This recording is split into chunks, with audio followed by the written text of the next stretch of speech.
Hello বন্ধুরা, curious in creative mind চ্যানেলে তোমাদের সবাইকে সুস্বাগতম জানাই।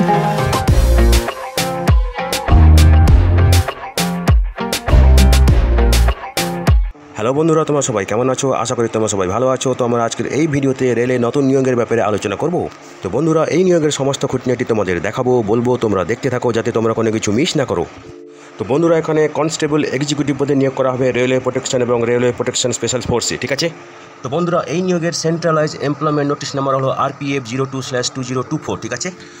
তো বন্ধুরা, এখানে আবেদন করা শুরু হয়ে গেছে এপ্রিলের 15 তারিখ থেকে এবং আবেদন করার শেষ তারিখ মের 14 তারিখ রাত্রি 12টার আগে অবধি, ঠিক আছে?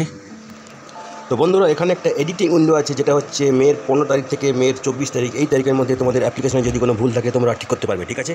তো বন্ধুরা, এখানে পে লেভেল হচ্ছে লেভেল 3, ঠিক আছে? ইনিশিয়াল পে হবে 21,700 টাকা, ঠিক আছে? মেডিকেল স্ট্যান্ডার্ড B1, বয়স হতে হবে 18 থেকে 28 বছরের মধ্যে এবং নিয়োগ করা হবে 4208 জনকে, ঠিক আছে? এখানে তোমাদেরকে অনলাইনে আবেদন করতে হবে, ঠিক আছে?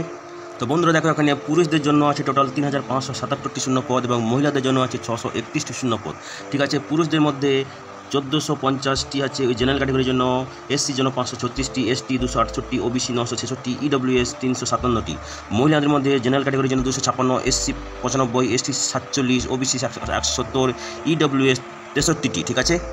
তো বন্ধুরা দেখো, এখানে কম্পিউটার বেস টেস্ট হবে, CBT হবে, তারপরে হবে ফিজিক্যাল এফিসিয়েন্সি টেস্ট PET এবং তারপরে হবে ফিজিক্যাল মেজারমেন্ট টেস্ট PMT এবং তারপরে হবে ডকুমেন্ট ভেরিফিকেশন বা DV, ঠিক আছে? এবং এখানে যে CBT হবে সেখানে নেগেটিভ মার্কিং আছে, প্রত্যেকটি ভুল উত্তরের জন্য 1/3 মার্ক কাটা যাবে, ঠিক আছে? তো বন্ধুরা দেখো, এখানে free second class railway pass দেওয়া হবে SC ST ক্যান্ডিডেটদের জন্য। বিভিন্ন যে স্টেজ আছে CBT PET PMT এবং DV মেডিকেল এক্সামিনেশান, যদি তারা এসবের ব্যাপারে রিকোয়েস্ট করে অনলাইন অ্যাপ্লিকেশনের সময়, ঠিক আছে?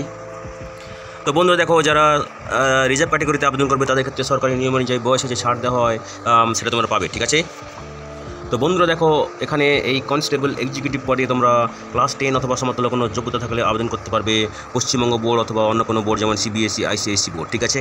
তো বন্ধুরা দেখো, যারা তোমাদের মাধ্যমিকের রেজাল্ট এখনও পাওনি তারা কিন্তু এই পদে আবেদন করতে পারবে না, ঠিক আছে? তো বন্ধুরা, এখানে একটা অ্যাপ্লিকেশন ফি আছে যেটা হচ্ছে 500 টাকা, যেটা জেনারেল ক্যাটাগরি OBC প্রার্থীদের দিতে হবে এবং এই 500-র মধ্যে 400 টাকা ফেরত দেওয়া হবে এবং তার সঙ্গে কোনো প্রসেসিং ফি থাকলে সেটা দিতে হবে, ঠিক আছে? এবং SC ST এক্স সার্ভিসম্যান, মহিলা, মাইনরিটি এদের ক্ষেত্রে EBC এদের ক্ষেত্রে অ্যাপ্লিকেশন ফি হচ্ছে 250 টাকা এবং এই 250 টাকা ফেরত দেওয়া হবে যদি তোমরা CBT দিতে আসো। সেম থিং ইজ হচ্ছে জেনারেল ক্যান্ডিডেট যারা CBT দিতে আসবে তাদের ক্ষেত্রে এই 400 টাকা ফেরত দেওয়া হবে, ঠিক আছে? তো বন্ধুরা দেখো, তোমরা এই ফিটা ডেবিট কার্ড, ক্রেডিট কার্ড এইসবের মাধ্যমে দিতে পারো। তাছাড়া EPI ইন্টারনেট ব্যাঙ্কিংয়ের মাধ্যমে তোমরা এই ফিটা দিতে পারো, ঠিক আছে? তো বন্ধুরা দেখো, যারা বর্তমানে কোথাও কাজ করছো গভর্নমেন্ট বা সেমি গভর্নমেন্টে, তাদের ক্ষেত্রে একটা NOC সার্টিফিকেট জমা দিতে হবে, ঠিক আছে? তো বন্ধুরা এবারে দেখো, CBT টেস্ট এটা হবে ক্লাস 10-এর স্ট্যান্ডার্ড, ঠিক আছে? এখানে টোটাল থাকবে ডিউরেশন হচ্ছে 90 মিনিট এবং কোশ্চেন থাকবে 120টি, প্রত্যেকটি কোশ্চেন থাকবে 1 মার্ক করে। আগেই বলেছি এখানে নেগেটিভ মার্কিং আছে, ঠিক আছে? তো বন্ধুরা দেখো, এখানে free second class railway pass দেওয়া হবে SC ST ক্যান্ডিডেটদের জন্য। বিভিন্ন যে স্টেজ আছে CBT PET PMT এবং DV মেডিকেল এক্সামিনেশান, যদি তারা এসবের ব্যাপারে রিকোয়েস্ট করে অনলাইন অ্যাপ্লিকেশনের সময়, ঠিক আছে? তো বন্ধুরা দেখো, যারা রিজার্ভ ক্যাটাগরিতে আবেদন করবে তাদের ক্ষেত্রে সরকারি নিয়ম অনুযায়ী বয়সে যে ছাড় দেওয়া হয় সেটা তোমরা পাবে, ঠিক আছে? তো বন্ধুরা, এখানে একটা অ্যাপ্লিকেশন ফি আছে যেটা হচ্ছে 500 টাকা, যেটা জেনারেল ক্যাটাগরি OBC প্রার্থীদের দিতে হবে এবং এই 500-র মধ্যে 400 টাকা ফেরত দেওয়া হবে এবং তার সঙ্গে কোনো প্রসেসিং ফি থাকলে সেটা দিতে হবে, ঠিক আছে? এবং SC ST এক্স সার্ভিসম্যান, মহিলা, মাইনরিটি এদের ক্ষেত্রে EBC এদের ক্ষেত্রে অ্যাপ্লিকেশন ফি হচ্ছে 250 টাকা এবং এই 250 টাকা ফেরত দেওয়া হবে যদি তোমরা CBT দিতে আসো।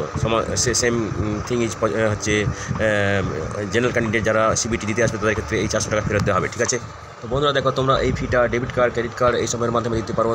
তাছাড়া EPI ইন্টারনেট ব্যাঙ্কিংয়ের মাধ্যমে তোমরা এই ফিটা দিতে পারো, ঠিক আছে? তো বন্ধুরা দেখো, যারা বর্তমানে কোথাও কাজ করছো গভর্নমেন্ট বা সেমি গভর্নমেন্টে, তাদের ক্ষেত্রে একটা NOC সার্টিফিকেট জমা দিতে হবে, ঠিক আছে? তো বন্ধুরা এবারে দেখো, CBT টেস্ট এটা হবে ক্লাস 10-এর স্ট্যান্ডার্ড, ঠিক আছে? এখানে টোটাল থাকবে ডিউরেশন হচ্ছে 90 মিনিট এবং কোশ্চেন থাকবে 120টি, প্রত্যেকটি কোশ্চেন থাকবে 1 মার্ক করে। আগেই বলেছি এখানে নেগেটিভ মার্কিং আছে, ঠিক আছে? তো এখানে জেনারেল ক্যাটাগরি EWS OBC প্রার্থীদের 35% নম্বর পেতে হবে CBTতে এবং SC STদের পেতে হবে 30%, ঠিক আছে? তো বন্ধুরা দেখো, CBTতে তোমরা যা মার্ক হবে সেটা কাউন্ট করা হবে এবং কাউন্ট করা হবে এবং শর্ট লিস্টিং করার জন্য ব্যবহার করা হবে পরের স্টেজে তোমাদেরকে ডাকার জন্য, ঠিক আছে? তো এবারে দেখো CBT সিলেবাস, ঠিক আছে? এখানে এরিথমেটিক থাকবে 35 মার্কের সিলেবাস এখানে দেওয়া আছে। দেখো জেনারেল ইন্টেলিজেন্স এবং রিজনিং 35 মার্কের থাকবে সিলেবাস দেওয়া আছে, দেখো এখানে। এবং জেনারেল অ্যাওয়ারনেস থাকবে 50 মার্কের, ঠিক আছে? টোটাল হচ্ছে 120 মার্কের 120টি কোয়েশ্চেন, প্রত্যেকটি থাকবে এক নম্বর করে, ঠিক আছে। তো এখানে জেনারেল অ্যাওয়ারনেসের মধ্যে থাকবে জেনারেল সায়েন্স, ঠিক আছে, জেনারেল নলেজ, ঠিক আছে। তো বন্ধুরা দেখো এখানে এই নিয়োগের মধ্যে একটা পরীক্ষা হবে, ঠিক আছে। তো এই পরীক্ষাতে থাকবে কোশ্চেন জেনারেল অ্যাওয়ারনেস থেকে, যার মধ্যে আছে জেনারেল সায়েন্স, ঠিক আছে। তো খুব সম্প্রতি আমরা জেনারেল সায়েন্সের উপর বেশ কয়েকটি ভিডিও পাবলিশ করেছি। তোমাদের সুবিধার জন্য ওই ভিডিও লিঙ্কগুলো এই ভিডিও ডেসক্রিপশন বক্সে দিয়ে দেবো, হয়তো তোমাদের কাজে লাগতে পারে, তোমরা দেখে নিও, ঠিক আছে। তো তোমরা কীভাবে আবেদন করবে দেখো, একটা অ্যাকাউন্ট ক্রিয়েট করতে হবে যে অফিসিয়াল RRBর ওয়েবসাইটে, যেটা একটু পরেই আমরা দেখাবো, ঠিক আছে। তো এবারে দেখো ফিজিক্যাল এফিসিয়েন্সি টেস্টের ক্ষেত্রে পুরুষদের 1600 মিটার 5 মিনিট 45 সেকেন্ডে দৌড়াতে হবে, লং জাম্প 14 ফিটের এবং হাই জাম্প 4 ফিটের। মহিলাদের ক্ষেত্রে 800 মিটার 3 মিনিট 40 সেকেন্ডে দৌড়াতে হবে, লং জাম্প 9 ফিট এবং হাই জাম্প 3 ফিটের, ঠিক আছে।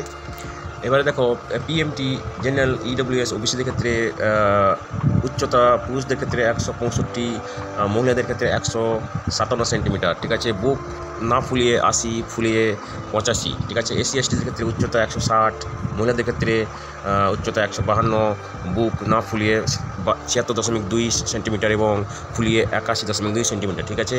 এবং অন্যান্য যারা গারওয়ালিস গোর্খা, তাদের ক্ষেত্রে উচ্চতা পুরুষদের ক্ষেত্রে 163 সেন্টিমিটার, মহিলাদের ক্ষেত্রে 155 সেন্টিমিটার, বুকের ছাতি না ফুলিয়ে 80, ফুলিয়ে 85, ঠিক আছে। তো বন্ধুরা দেখো এখানে ডকুমেন্ট ভেরিফিকেশনের সময় তোমাদের এইসব ডকুমেন্টস লাগবে: ক্লাস 10-এর সার্টিফিকেট, এজ প্রুফ, ঠিক আছে, caste certificate, discharge certificate for ex serviceman, self attested colour photograph, ঠিক আছে, no objection certificate, domicile certificate, এইসবগুলো লাগবে, ঠিক আছে। তো দেখো এরপরে তোমাদের ডকুমেন্ট ভেরিফিকেশনের পরে মেডিকেল এক্সামিনেশন হবে এবং তারপরে তোমাদের এনগেজমেন্ট হবে, ঠিক আছে। তো এখানে ইনিশিয়ালি ট্রেনিং দেওয়া হবে RPF, GRPSF এর ট্রেনিং সেন্টারে, ঠিক আছে, যে ভারতের যে কোনো জায়গায়, ঠিক আছে, এবং তারপরে তোমাদের ফাইনাল এনগেজমেন্ট হবে, ঠিক আছে।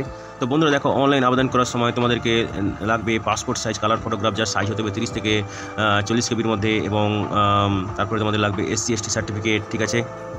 তো দেখো এখানে বিভিন্ন RRBর ওয়েবসাইটের URL অ্যাড্রেস দেওয়া আছে, ঠিক আছে। তোমরা যারা পশ্চিমবঙ্গ থেকে আবেদন করবে তারা কলকাতা, মালদা, ঠিক আছে, পাটনা, গুয়াহাটি, এইসব RRB থেকে, শিলিগুড়ি, এইসব RRB থেকে তোমরা আবেদন করতে পারো, ঠিক আছে। তো বন্ধুরা দেখো এখানে যে CBT পরীক্ষা হবে এটা ইংরেজি, হিন্দি এবং 13টি আর অন্যান্য বিভিন্ন ভারতীয় ভাষাতে হবে, যার মধ্যে বাংলাও আছে, ঠিক আছে। তো বন্ধুরা দেখো কল লেটার যে RRB ওয়েবসাইট থেকে তোমরা আবেদন করেছিলে সেই RRBর ওয়েবসাইটে দেওয়া হবে, তাছাড়া তোমাদেরকে SMS এবং ইমেলের মাধ্যমে জানানো হবে, ঠিক আছে। তো এখানে বিভিন্ন যে সার্টিফিকেট তার ফরম্যাট দেওয়া আছে, যেগুলো তোমাদেরকে জমা দিতে হবে, ঠিক আছে।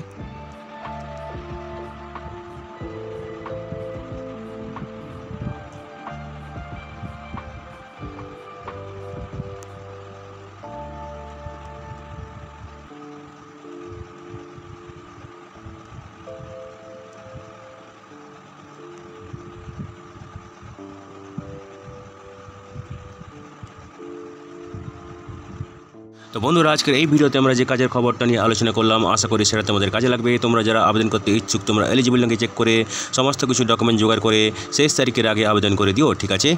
তো বন্ধুরা পাশে থেকো, দেখতে থেকো, আর ভিডিওটি ভালো লাগলে তবে একটা লাইক দেবে আর সাপোর্ট করবে, আর ভিডিওটি তোমাদের জানাশোনাদের সঙ্গে অবশ্যই শেয়ার করবে। আর নতুন ভিউয়ার্সরা অবশ্যই আমাদের চ্যানেলটিকে সাবস্ক্রাইব করে বেল বাটনটি প্রেস করবে, যাতে করে তোমরা এই ধরনের নতুন নতুন কাজের খবর নিয়মিতভাবে পেয়ে যেতে পারো। তো বন্ধুরা ভালো থাকবে, সুস্থ থাকবে, দেখা হবে তাহলে পরের ভিডিওতে আবার।